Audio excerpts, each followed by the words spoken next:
First thing you gotta do is clean out this intake, because you know that is gonna be gross. There's gonna be oil in there and whatever else. So we're gonna shoot some carburetor cleaner in there. Brake parts cleaner is fine too. Doesn't really matter. Get in there, swash it around, and let it dry out. It should be pretty clean. Okay, so to get the intake manifold off, the first thing that has to happen is getting this thing loosened up and out of the way. So it's just these little screws right here.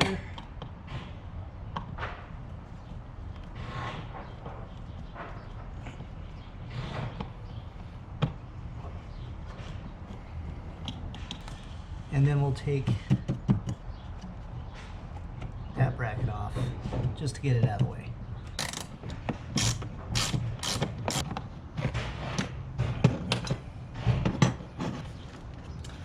So now we can get around this, no problem. Next step is taking the fuel rail cover off.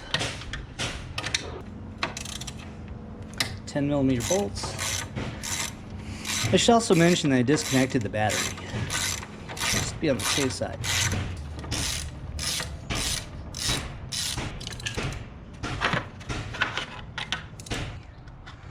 Next thing would be disconnecting the brake booster hose.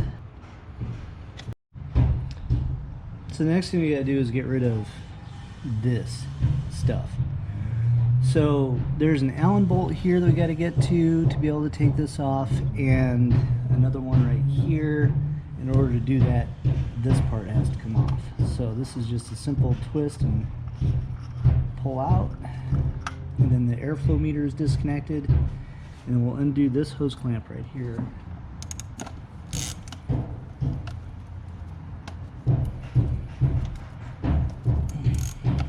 And this has not moved in probably 23 years. So, a little tough. And then there's a hose on the bottom of this. Also needs to be pulled out. You can disconnect this, and this thing will just pop right off this clip, just like so. I think that's pretty much out of the way. We may need to do more of that later, I'm not sure. So now I'm going to attack these 4 bolts that are on this. And for this 1/4 inch drive is going to be the way to go. 10mm bolts again, and we're going to use 1/4 inch drive to get in here because that's about the only thing that fits. Well, I got that wrong. I have to undo these Allen bolts anyway because I can't get to the top bolt up here without getting this out of the way, so it's got to come out no matter what.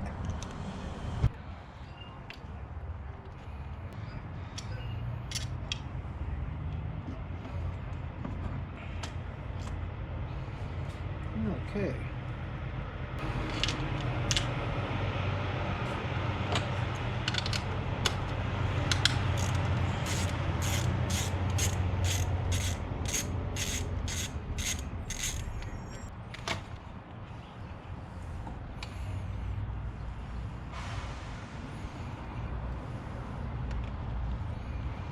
Alright. I completely forgot to depressurize this rail because this is going to have to come off. So this car's been sitting for 4 or 5 days, so I'm just going to take it off and hopefully it's not going to shoot out gas everywhere. We'll find out. To depressurize this, there's 2 different ways to do it. There is a Schrader valve on the end that you can use. I am not going to hit this because it's a really old Schrader valve. I don't feel like replacing it. Sometimes you do have to replace those if they're really old. This is 97, so I imagine this is original. And then you can do it the messy way and just pull the rail off, which is probably a bad idea. The other way is to pull fuses 13 and 18 from the fuse box over here and then start the car and run it until it runs out of gas. And basically what you're doing is you're shutting off power to the fuel pump, and it's just taking everything out of line. So there's doing that. Yeah, little things that you forget about. But anyway, I am going to go ahead and start unbolting this, and I'm going to start with undoing this connector here. Easy enough. And then this little vacuum module is mounted to this. Yeah, it looks like everything's just mounted to here. So we have to unplug the wiring harness for the fuel injectors right here. And then that's about it. I am not undoing the fuel lines. I'm going to leave those attached. We're just going to kind of lift the fuel line away. The fuel injectors themselves, I'm probably going to do another video about this, but I'm going to put new seals and clean those up. Over here, there's a few things that I got to make note of. I don't know if we can see it here, but this metal bar right here, this is a brace for this manifold, so that has to be unbolted. And then under here, under this clip where you see my fingers at, under this clip, there's a bolt facing up, and then there's another one on the end right here. Those have to be undone. And then should be about 3 vacuum lines that need to be undone. Now these lines here that I pulled off, these are actually cooling lines that go to the throttle body. So those are fine where they're at. So let's do the fuel line first. And hopefully this won't be horrific. Hopefully. We'll find out.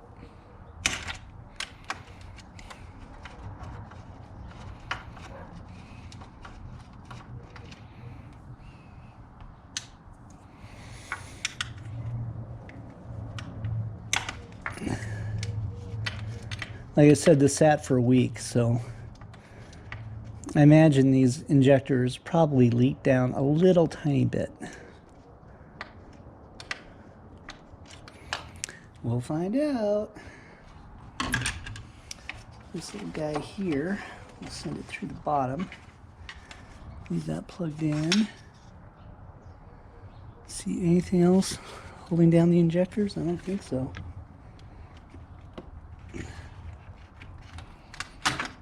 Ooh, no leak. Okay, good. I guess if you let it sit for a week, it's fine. There.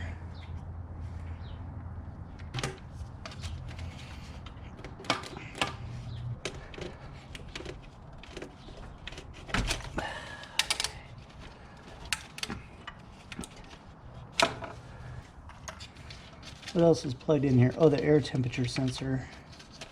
Most likely is plugged in to something. And there's another zip tie down there that has to be cut.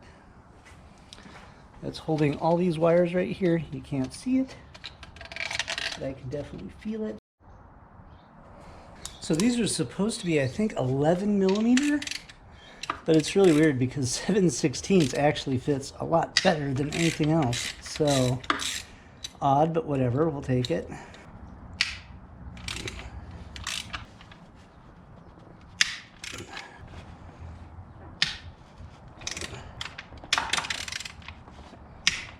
Keep dropping them.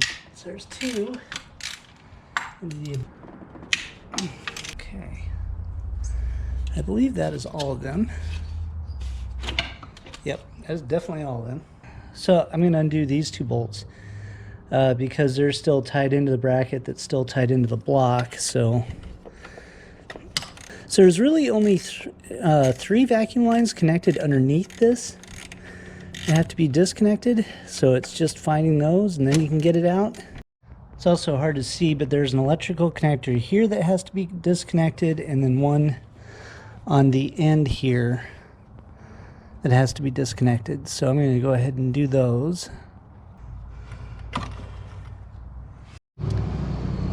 So I don't know if you can see it, but there's a check valve down here that I just pulled up. This one needs to be disconnected. These fuel lines right here are attached to the bottom of the manifold with another 10 millimeter nut where my hand is. I can feel it. So I'm going to have to take those off. There's another bracket going to the block. I can see it back there. So that wasn't fun. There's a couple of lines that I could not get off. So the one was on the bottom of the PCV valve, and it goes to the oil dipstick tube, as you can see down here. And you'll see where it kind of runs directly into that line. I cannot get that off there. It's going to have to be cut off. And when I pulled it, it actually tore right at the top of the neck below the PCV valve. Then there's this vacuum line, and this one also did not want to come off. I got to cut this off and stick a new one on there. Not a biggie. Just a little tiny vacuum line. Under here, this is where the idle control valve goes into the body, and then you can see right here, this is the PCV valve. This is that hose that tore off. So I got to cut that off and see if these are both the same diameter, and then I have to go to the auto parts store and grab a hose for that. Anyway, that one line that was fighting me, you'll see that it came off right here. So alright, at this point we got the manifold out. So now, while the manifold's out, I might as well go ahead and replace the heater control valve. I had an issue with this, and I thought it was in the dash, but I don't think it is. I think this thing is actually gunked up in the car. So I'm replacing this, and then these 3 heater hoses. So to get this out, there's one hose clamp here, which I haven't undone. I undid this one over here. Then there's one here on the firewall, and then there's one above that I won't be able to get out until I get this out. And 2 on this backside over here of the heater control valve. So I've already got those loose. Those were actually pretty easy to get to. The hardest ones are the ones that are all the way at the back of the firewall. This is going to take me a while. Okay, so this thing just pops out.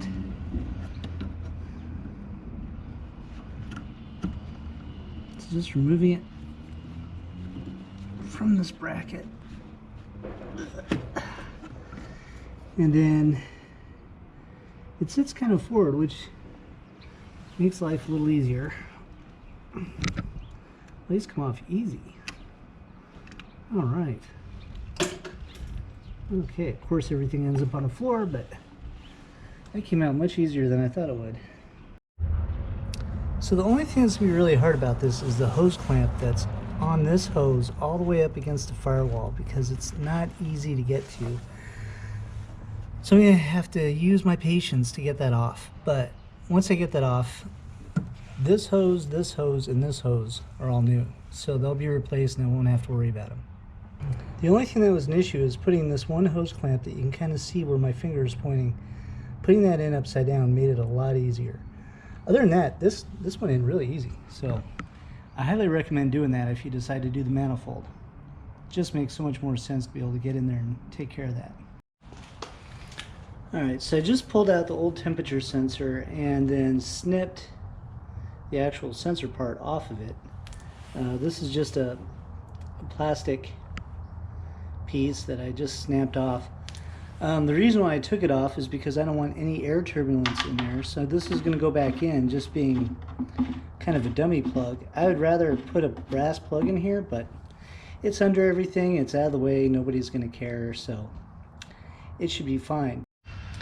Okay, so let's talk about the differences and why we're doing this to begin with. So Plenum Size, this is actually a little bit bigger over here, this one. This one's slightly smaller. Now you can see the rails. So these are the runners, and these are much smaller on this one compared to this one. Now the funny thing is, you see how the gaskets are the same size on both? The one that comes on the 2.8 liter is not port matched. You see all this crap built up around the edge of this? That's because that's where all this carbon and stuff is sticking to, because this is so much smaller. This is actually closer to being more port matched to the actual head, which is really funny. Why is it like that? I have no idea, but it is. Just very odd when you look at this. Off the top of my head, I want to say it's 70 CFM more per runner, because these are so narrow compared to these over here. So it's just going to make a huge difference no matter how you look at it. Also, I have to clean these ports out.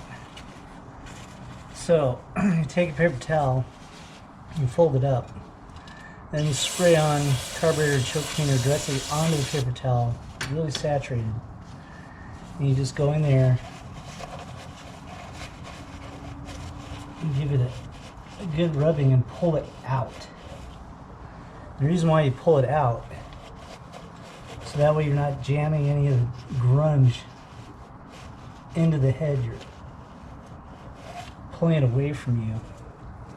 It's better than spraying it down, because if you spray it down, it goes into the cylinders, it goes into your oil. This way, it keeps it a little cleaner. Okay, at this point, I've cleaned the intake out. I'm starting to put things together, and what I'm doing is looking at Bimmer World's directions, and I'm just setting everything up identical as it is here, except for the tube that's going to come off of the PCV valve and oil separator. So I've got my idle control valve here off, so it's going to mount in here. Then I'm going to mount a bracket to it. We'll see what it looks like. There we go.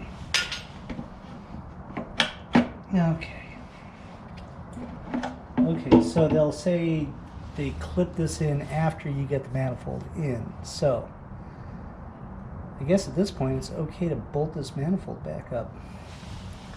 So we're going to replace these gaskets first. And the kit comes with lots of new gaskets.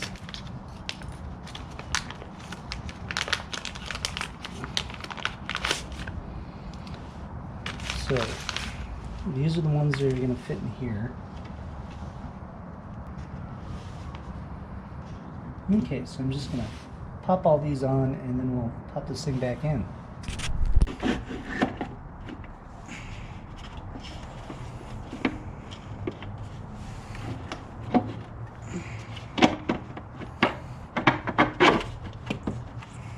Okay.